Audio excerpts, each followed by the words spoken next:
Alliance Assurance est une compagnie, comme je vous ai dit, elle a été créée en 2004 suite à un heureux hasard avec un assureur. Elle a été créée le 4 décembre 2004, elle a été agréée le 31 juillet 2005 et le premier contrat d'assurance a été réalisé le 1er janvier 2006. Aujourd'hui, Alliance Assurance, globalement, c'est la deuxième compagnie du secteur privé en Algérie en termes de chiffre d'affaires pour la troisième année consécutive. Alliance Assurance, aujourd'hui, c'est une compagnie, elle est septième au niveau national, tout secteur confondu. Nous avons aujourd'hui 120 agences au niveau national et 90 annexes, c'est-à-dire nous sommes à peu près à 210 points de contact. Nous sommes nous avons 420 employés de filiales. Nous avons une filiale qui s'appelle Orafina, qui est spécialisée dans l'engineering informatique et que nous avons pu créer justement avec des compétences algériennes le premier logiciel intégré d'assurance purement algérien et que nous sommes en train même de proposer en Maghreb et en Afrique en partenariat avec d'autres.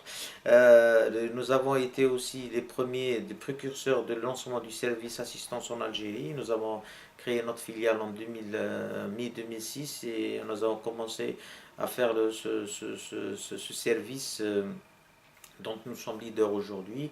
À partir du 15 avril 2007, aujourd'hui, c'est un service qui fonctionne. Nous avons des compagnies partenaires, notamment la CAR, et nous sommes en finalisation d'un partenariat avec la CNMA sur ce service avec notre filiale. Globalement, aujourd'hui, Alliance Assurance, en 2011, le chiffre d'affaires a progressé et ça a été la plus grosse progression du marché, de 15% par rapport à 2010. Nous avons clôturé avec des chiffres provisoires autour de 3 milliards 900 millions de dinars, malgré qu'on a perdu le portefeuille des assurances de personnes au courant de l'année 2011.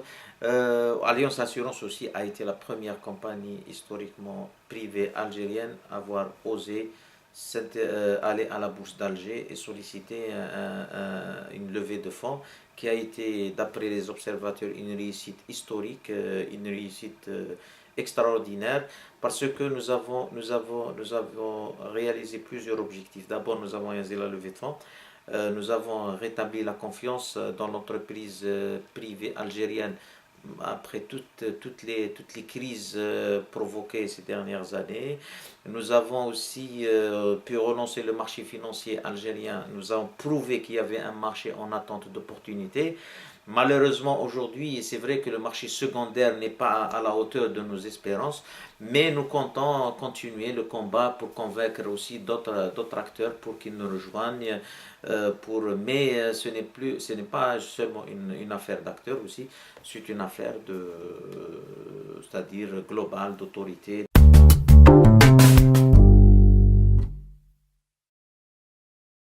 Le secteur des assurances en Algérie, il vit une situation paradoxale.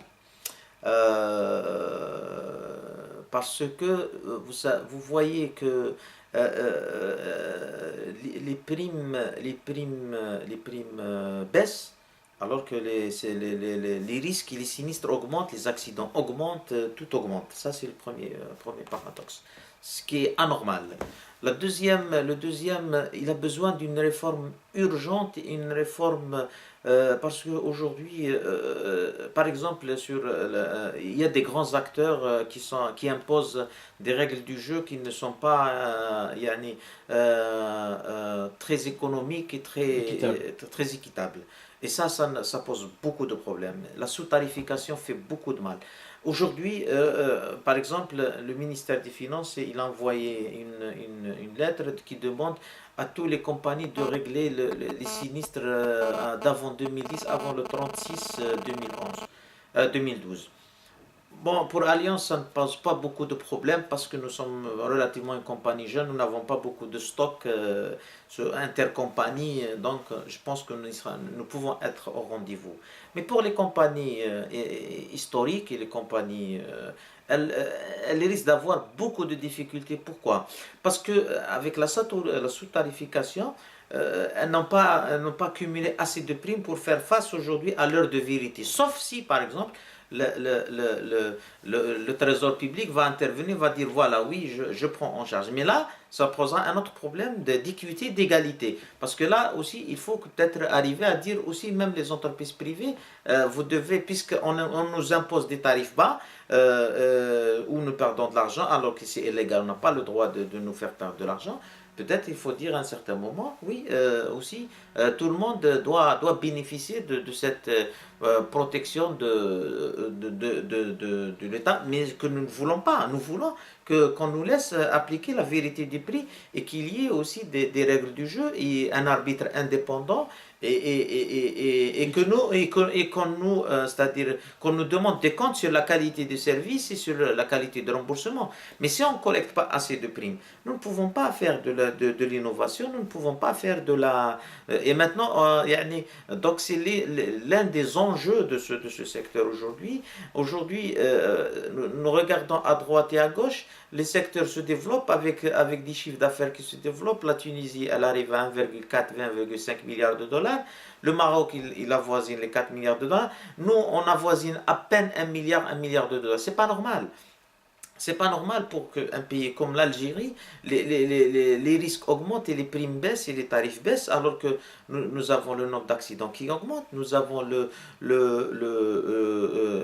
prix de la main-d'œuvre augmente, le prix de la pièce de rechange augmente, le SNMG augmente, les nombres de morts augmentent malheureusement, et tout ça, et vous avez de l'autre côté des prix qui baissent. On prendra toujours cet exemple parce qu'il faut illustrer.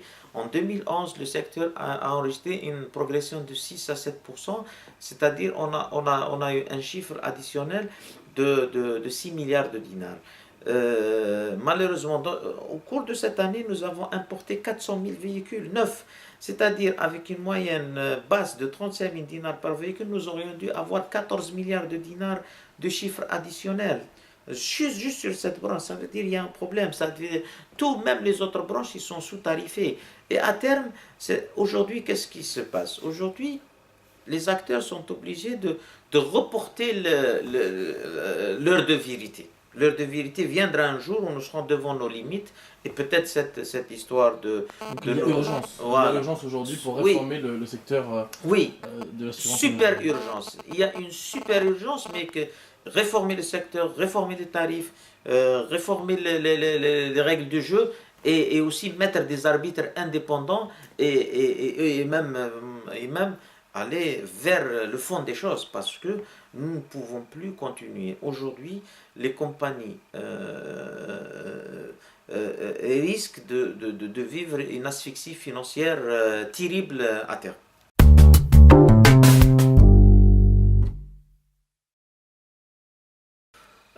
Vous savez, l'arrivée de AXA, je dirais que c'est une bonne chose pour le marché parce que ça va stimuler la concurrence, on espère que AXA apportera tout le support, c'est-à-dire formation, nouveaux produits.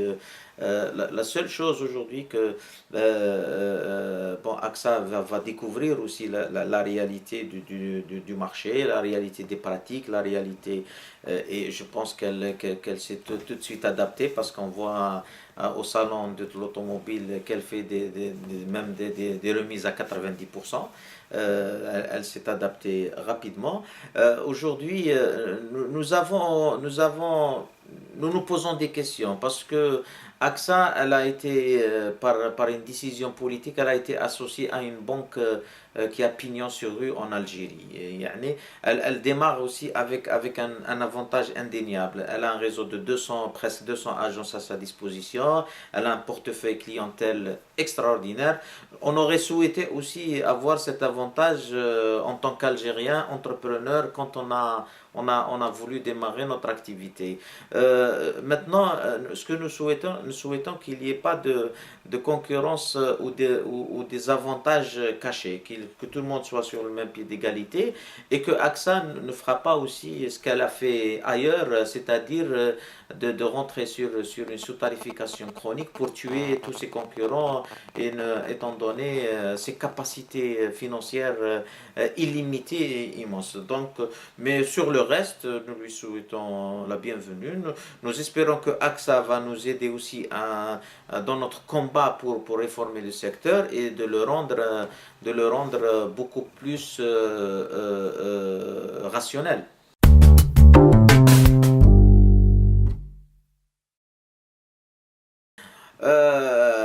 D'abord, nous nous associons à beaucoup d'actions de prévention. Nous avons même un budget. Nous sommes partenaires depuis 4 ans avec l'association Baraka, des handicapés, qui fait beaucoup d'actions de prévention. Nous nous associons aussi à des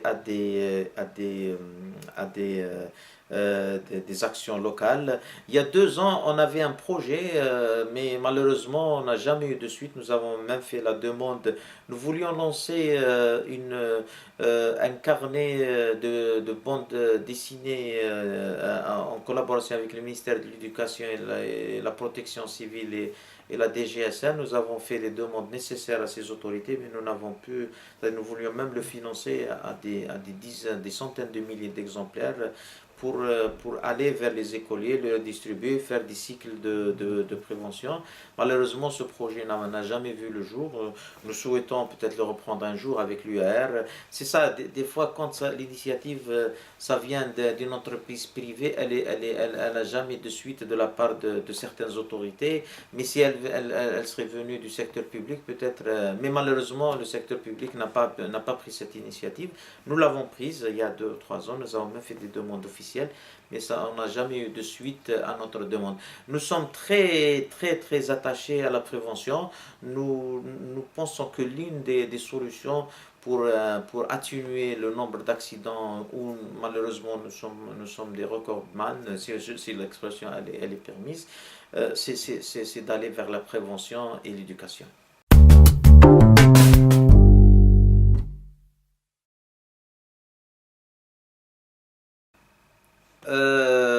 Non, je ne le pense pas. Je ne le pense pas parce que aujourd'hui, c'est vrai qu'il y a eu les 2 dernières, par exemple, tripartites, il y a eu des promesses, il y a eu certaines promesses qui sont en train d'être tenues, mais par exemple, la dernière tripartite, il y a eu un accord pour appliquer 240 mesures proposées par les commissions qui avaient travaillé. Mais aujourd'hui, mis à part certaines, comme le disait le patron du FCE, c'est que aujourd'hui l'administration ne suit pas les orientations au même rythme gouvernemental. L'administration, elle fonctionne, je pense, à son rythme, elle a son propre rythme. Mais aujourd'hui, le patronat ne pèse pas parce qu'il est en manque, parce qu'il est divisé. Aujourd'hui, vous avez des patronats divisés, mais qui ne pèsent rien dans la réalité, qui ne, qui ne sont pas, qui n'arrivent pas à parler d'une seule voix. Le FCE, c'est pas un patronat, c'est une association. Les autres patronats, ils sont divisés. Bon, maintenant, il y a des voix qui s'élèvent pour dire, voilà, il faut créer une seule confédération, ne serait-ce que sur un minima, parce que cela y va de la survie des entreprises. Aujourd'hui, sur certaines décisions, le patronat n'est pas consulté. Bon, les choses ont changé la dernière année, mais bon, mais comme nous étions dans une année préélectorale, bon, il y a beaucoup de choses.